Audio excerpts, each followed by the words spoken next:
Hello everyone. ఈరోజు మనం ఏం చూద్దామంటే కండిషనల్ స్టేట్మెంట్స్ చూద్దాం. కండిషనల్ స్టేట్మెంట్స్ అంటే ఏంటంటే conditional statements are used to make decisions in a program based on the certain condition. మనం డెసిషన్ తీసుకుంటాం అన్నమాట, కండిషన్ మీద బేస్ అయి ఉంటుందన్నమాట మనం ఎలా డెసిషన్ తీసుకుంటున్నామా అనేసి. ఇప్పుడు వై కండిషనల్ స్టేట్మెంట్స్ అవి ఎందుకు అవసరం అంటే, ఇప్పుడు నువ్వు కండిషన్ మీద బేస్ అయ్యి if the condition is true if block అనేది ఎగ్జిక్యూట్ అవుతుంది. ఒకవేళ కండిషన్ అనేది ఫాల్స్ అయితే ఎల్స్ బ్లాక్ అనేది ఎగ్జిక్యూట్ అవుతుంది అన్నమాట. మనం ఇక్కడ ఏంటంటే కండిషన్ మీద బేస్ అయ్యి డెసిషన్స్ అనేవి తీసుకుంటాం కండిషనల్ స్టేట్మెంట్స్లో. అందులో కొన్ని స్టేట్మెంట్స్ ఉన్నాయి. If statement, if L statement, L if statement, nested if 4 ఉన్నాయి. ఇప్పుడు ఇఫ్ స్టేట్మెంట్ అంటే ఏంటో చూద్దాం. If statements execute the black of code only when the condition is true. అంటే కండిషన్ అనేది ట్రూ అయినప్పుడు మాత్రం ఇఫ్ స్టేట్మెంట్ అనేది ఎగ్జిక్యూట్ అవుతుంది. నేను ఇప్పుడు ఒక రియల్ లైఫ్ ఎగ్జాంపుల్ చూపిస్తాను, మీకు ఒక క్లారిటీ వస్తుంది.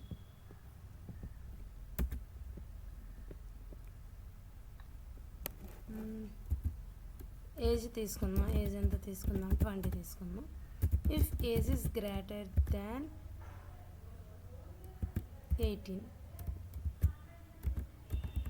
Greater than or equals to 18 తీసుకుందాం. ప్రింట్ ఏమని ఎలిజిబుల్ టు ఓట్ అని అనమాట. ఓకే, ఇక్కడ ఏం అవుట్పుట్ వస్తుంది చెప్పండి? Eligible to vote. ఎందుకు వచ్చింది? ఏజ్ ఎంత తీసుకున్నావు? 20. కండిషన్ అనేది 20 is greater than or equals to 18గా, అందుకే ఎలిజిబుల్ టు ఓట్. కండిషన్ అనేది ట్రూ అయింది కాబట్టి ఇఫ్ బ్లాక్ అనేది ఎగ్జిక్యూట్ అయింది. ఓకే, నెక్స్ట్ చూద్దాం. ఇఫ్ ఎల్స్ స్టేట్మెంట్స్ అంటే ఇఫ్ కండిషన్ అనేది ఇక్కడికి వచ్చేసరికి ఇఫ్ కండిషన్ అనేది ట్రూ అయితే ఇఫ్ బ్లాక్ ఎగ్జిక్యూట్ అవుతుంది, అదర్వైజ్ ఎల్స్ బ్లాక్ అనేది ఎగ్జిక్యూట్ అవుతుంది. సింటాక్స్ చూడండి. If the condition is true if block is executed, else block is executed. దీనికి కూడా ఒక ఎగ్జాంపుల్ చూద్దామా?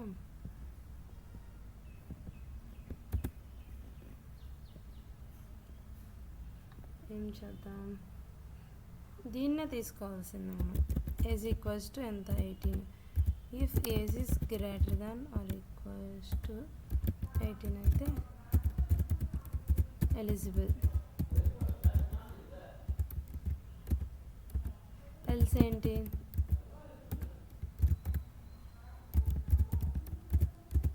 నాట్ ఎలిజిబుల్ అని. Okay,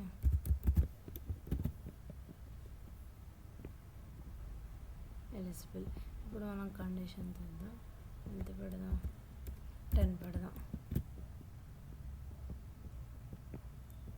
not eligible. చూసారా? If the condition is fails else block is executed. Next ఏం చూద్దాం? Elif statement. ఎలిఫ్ స్టేట్మెంట్స్ ఎందుకు use చేస్తామంటే మల్టిపుల్ కండిషన్స్ చెక్ చేయడానికి యూజ్ చేస్తాం. చూడండి, condition 1, elif condition 2, elif condition 3, else అలా. ఇప్పుడు ఎగ్జాంపుల్ చూద్దాం, క్లారిటీ వస్తుంది మీకు.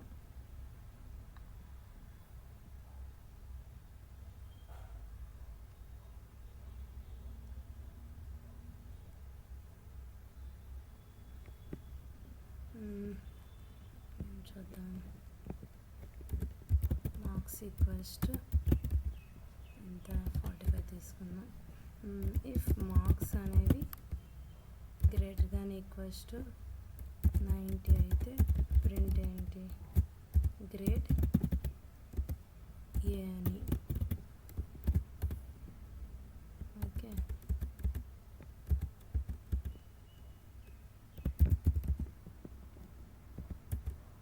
ఎలిఫ్ మార్క్స్ అనేవి greater than are is equals to 75 అయితే ప్రింట్ గ్రేడ్ బి అని. లైక్ అలా.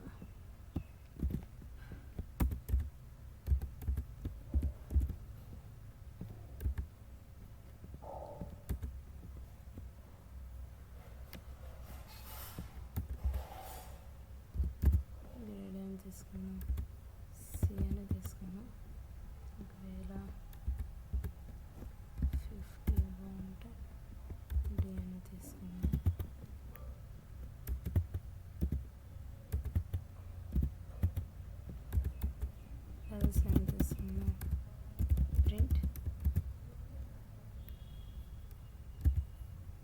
గ్రేడ్ ఇవన్నీ తీసుకుందాం. ఎగ్జిక్యూట్ చేసి చూద్దాం. చూసారా, ఇక్కడ ఎర్రర్ చూపిస్తుంది, ఇక్కడ కోడ్స్ పెట్టలేదు. సేవ్ చేసి రన్ చేద్దాం. గ్రేడ్ ఈ 45 మార్క్స్ కాబట్టి ఇఫ్ ఒకవేళ 95 ఇద్దాం.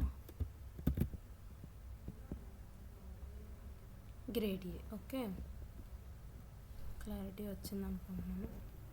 నెక్స్ట్ ఏంటి, నెస్టెడ్ ఇఫ్. నెస్టెడ్ ఇఫ్కి వచ్చేసరికి ఏంటి, ఇఫ్ ఇన్సైడ్ అనదర్ ఇఫ్ అంటే ఒక ఇఫ్ లోపల ఇంకొక ఇఫ్ ఉంటుంది అనమాట. కండిషన్ చూడండి, if condition 1 inside that if another if condition 2. Okay, ఇప్పుడు దీనికి కూడా మనం ఎగ్జాంపుల్ చూద్దాము.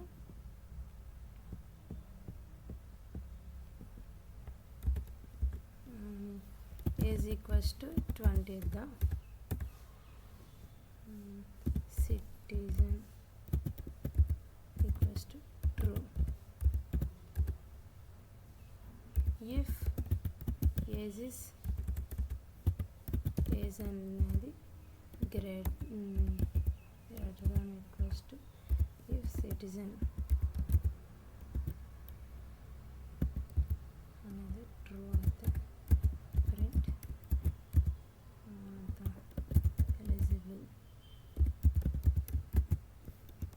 రన్ చేద్దాము. ఎలిజిబుల్. ఒకవేళ ఇక్కడ అంత 15 ఇద్దాము.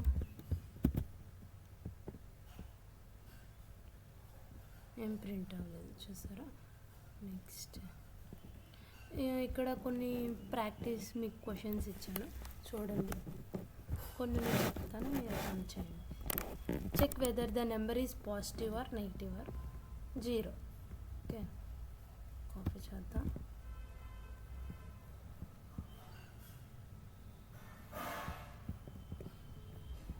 కమెంట్స్లో పెడదాం. నెంబర్ తీసుకుందాం, ఒక 34 అని, లేదంటే నెంబర్ ఈక్వల్స్ టు 0 అని పెడదాం. ఇఫ్ నెంబర్ అనేది గ్రేటర్ దాన్ 0 అయితే ప్రింట్ ఏమిద్దాం, పాజిటివ్ అని ఇద్దాం. ఓకే, ఇఫ్ నెంబర్ అనేది ఈక్వల్స్ టు 0 అయితే ప్రింట్ ఏమిద్దాం, 0 అని ఇద్దాం. సేమ్ ఇద్దాం, నెగిటివ్ అని ఇద్దాం. రన్ చేద్దాం. ఏమని వచ్చింది, 0. ఒకవేళ నెంబర్ మార్చుదామా, 45. ఓకే, పాజిటివ్ అని వచ్చిందిగా. నెక్స్ట్ ఏంటి, check whether the number is even or odd. First even or ఆడ్కి కండిషన్ ఏంటి మీకు తెలుసా ఎవరికైనా? చెప్తాను, చూడండి. కాపీ చేద్దాం.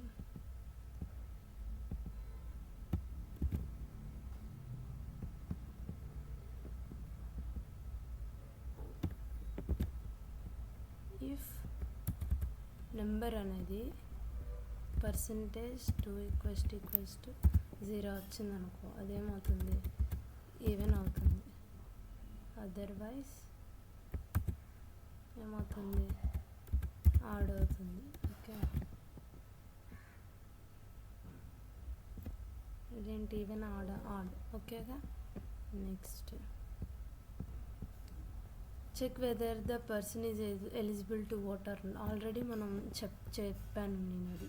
Find the largest of 2 numbers. 2 నెంబర్స్లో లార్జెస్ట్. ఫర్ ఎగ్జాంపుల్ నేను ఏ ఈజ్ ఈక్వల్స్ టు 12 ఇచ్చా, బి ఈజ్ ఈక్వల్స్ టు 1 ఇచ్చాను. ఇక్కడ కండిషన్ మనం చెక్ చేద్దాం. If A greater than B అయిందనుకో, అదేంటి, ఏ ఈజ్ బిగ్. అదర్వైజ్ ఏంటి, బి ఈజ్ బిగ్.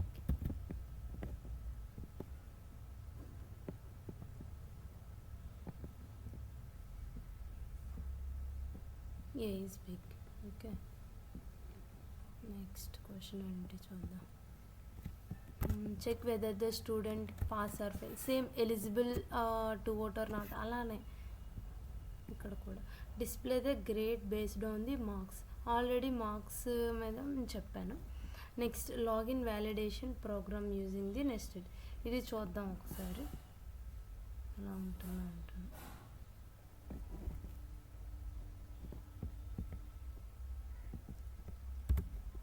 ఇక్కడ ఏంటి, యూజర్ నేమ్ తీసుకుందాం, ఏమని తీసుకుందాం, శ్రావణి తీసుకుందాం. ఇంకా పాస్వర్డ్ ఏం తీసుకుందాం,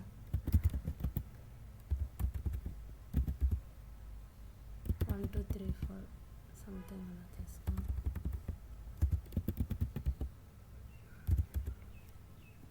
నెక్స్ట్ ఇఫ్ యూజర్ నేమ్ అనేది ఈక్వల్స్ టు అడ్మిన్ అయితే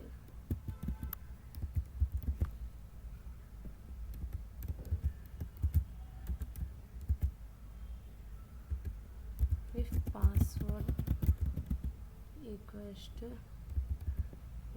టు ఎంత 1234 అయితే అప్పుడు ఏంటి, ప్రింట్ లాగిన్ అనేది సక్సెస్ఫుల్ అని, లాగిన్ అనేది సక్సెస్ అని.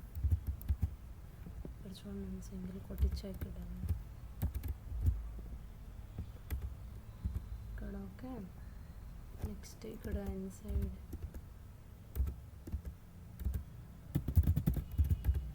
సేమ్ అని యూజర్ నేమ్ కరెక్టే, కానీ ఇక్కడ ఏమైంది, wrong password.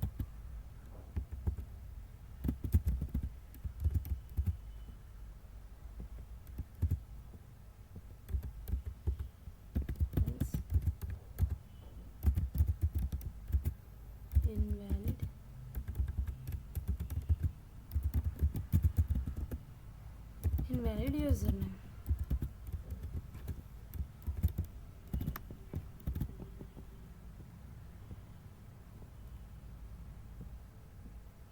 Invalid user if ఇక్కడ నేను అడ్మిన్ అని పెట్టాను అనుకో,